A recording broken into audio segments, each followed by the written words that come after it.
Let's talk about communication in INTJs. INTJs have original minds and a great drive to implement their ideas. When committed, they can organize a job and see it all the way through, but the key phrase there is when committed. Because INTJs are independent and they're skeptical and they're constantly questioning how things are done. So if they don't buy in 100%, they may not give their best efforts.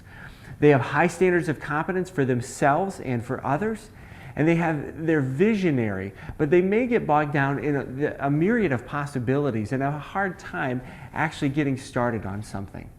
In communication, INTJs aren't all that interested in small talk, especially in a work environment. Their introverted thinking part of them just draws them to their workplace and begin doing the work.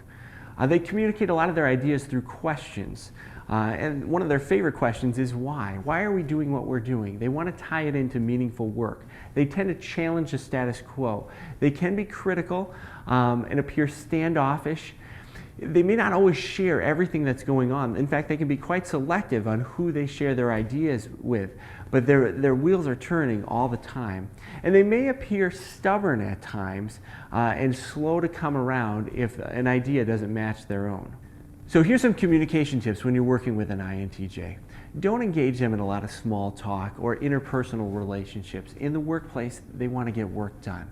Nothing personal, they just want to get some things done there. Do tap into their insights and their ideas about things. They may be somewhat selective and choosy about sharing everything that's going on there, but build some rapport and encourage them to share some of those things. Indulge them on the why question.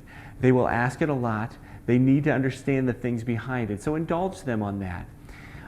And be careful to limit your interruptions in a quiet work environment. They need time to work through all the things that they're thinking about, and sometimes pop-ins or a phone call can be real disruptive for an INTJ. And don't micromanage them. Give them the freedom. They're independent. They will probably push back anyway. So give them the freedom to do some of their work. And don't take some of their criticisms and their challenges personally. They're just trying to try to bring about excellence in whatever they're working on. So those are some communication tips for an INTJ.